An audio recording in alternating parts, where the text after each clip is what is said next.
Assalamualaikum warahmatullahi wabarakatuh. Segala puji bagi Allah, Rabb semesta alam, yang telah memberikan kita kekuatan dan perlindungan. Sholawat serta salam semoga tercurah kepada baginda Nabi Muhammad Sallallahu Alaihi Wasallam, keluarga, sahabat, dan kita semua yang mengikuti sunnahnya hingga akhir zaman. Pada kesempatan kali ini, kita akan membahas fenomena yang sering dibicarakan dalam masyarakat kita, yaitu tentang khodam leluhur. Istilah ini mengacu pada kepercayaan bahwa seseorang memiliki makhluk gaib yang dianggap sebagai khodam, yang dikaitkan dengan leluhur atau nenek moyang mereka. Dalam perspektif Islam, penting bagi kita untuk memahami apa itu khodam, serta bagaimana Islam melihat fenomena ini. Saudara-saudaraku sekalian, secara umum, khodam ini dikatakan sebagai jin yang diwariskan atau dikaitkan dengan leluhur. Meski istilah ini tidak memiliki dasar yang kuat dalam ajaran Islam, fenomena ini tetap harus kita waspadai agar tidak terjerumus dalam kesyirikan. Berikut ini adalah 5 tanda yang seringkali dikaitkan dengan adanya khodam leluhur dalam tubuh seseorang. Yang pertama, perasaan ada yang menemani atau melindungi secara gaib. Orang yang diyakini memiliki khodam leluhur seringkali merasakan kehadiran makhluk yang tidak terlihat. Mereka merasa selalu ditemani, terutama dalam situasi-situasi yang berbahaya. Perasaan ini bisa sangat kuat, seolah-olah ada sosok yang melindungi mereka dari ancaman atau mara bahaya. Dalam Islam, kita diajarkan untuk bergantung sepenuhnya kepada Allah, bukan kepada makhluk gaib. Firman Allah dalam surat Al-Jin ayat ke-6. Dan sesungguhnya ada beberapa orang laki-laki di antara manusia meminta perlindungan kepada beberapa laki-laki di antara jin. Maka jin-jin itu menambah bagi mereka dosa dan kesalahan.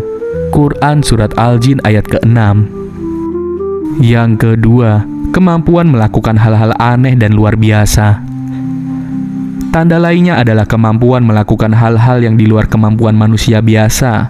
Misalnya, seseorang bisa memiliki kekuatan fisik yang berlebihan, kemampuan meramal, atau mengetahui sesuatu yang belum terjadi. Dalam beberapa kasus, kemampuan ini muncul tanpa mereka sadari. Namun seiring waktu, mereka akan memiliki kekuatan khusus. Islam sangat memperingatkan kita tentang tipu daya jin yang seringkali memberi kesan bahwa mereka adalah pelindung atau pemberi kekuatan. 3. Mimpi bertemu leluhur atau sosok aneh secara berulang. Seorang yang memiliki khodam seringkali memiliki mimpi bertemu dengan sosok-sosok gaib, terutama yang dianggap sebagai leluhur. Dalam mimpi tersebut, mereka mungkin diberi petunjuk, nasihat, atau bahkan perlindungan.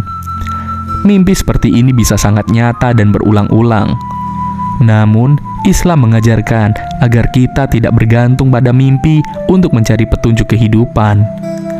Rasulullah Shallallahu Alaihi Wasallam bersabda, mimpi itu ada 3 macam. Mimpi yang benar, mimpi yang berasal dari pikiran seseorang, dan mimpi yang berasal dari setan.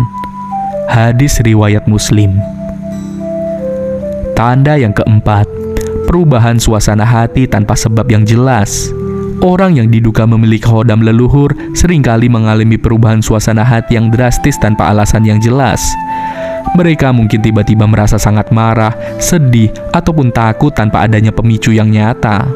Hal ini bisa dikaitkan dengan kehadiran makhluk gaib yang mempengaruhi perasaan mereka. Dalam Islam, perasaan hati kita seharusnya hanya digerakkan oleh kesadaran akan Allah dan kehidupan akhirat, bukan oleh makhluk-makhluk yang tidak terlihat. Tanda yang kelima, ketertarikan yang kuat pada hal-hal mistis atau spiritual leluhur. Tanda terakhir adalah ketertarikan yang mendalam pada hal-hal mistis atau berkaitan dengan spiritual leluhur. Seseorang yang mungkin merasa tertarik untuk mempelajari ajaran-ajaran mistis atau menggunakan benda-benda pusaka yang dikatakan memiliki kekuatan gaib. Mereka juga cenderung percaya bahwa leluhur mereka telah meninggalkan kekuatan yang bisa diwariskan melalui khodam. Dalam Islam, segala bentuk kekuatan datangnya dari Allah, dan kepercayaan pada benda atau makhluk gaib bisa menjurus pada kesyirikan.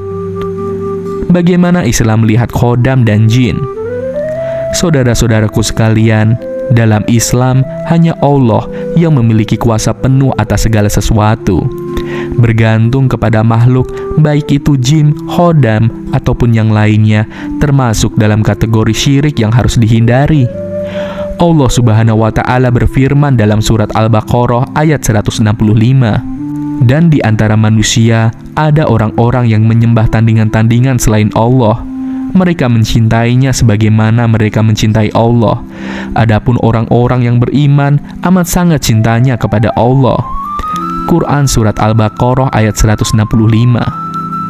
Jika seseorang merasa memiliki khodam atau makhluk gaib yang melindungi, mereka harus segera beristighfar dan memohon perlindungan kepada Allah. Islam menganjurkan kita untuk memperbanyak zikir, membaca ayat kursi, dan menjaga sholat agar terhindar dari gangguan jin. Sebagai penutup, saudara-saudaraku sekalian, marilah kita senantiasa menjaga diri kita dari segala bentuk kesyirikan. Apabila kita merasa ada sesuatu yang aneh dalam kehidupan kita, kembalilah kepada Allah, berzikir, dan perbanyak membaca Al-Quran. Jangan sampai kita terjerumus dalam kepercayaan kepada khodam atau makhluk gaib lainnya.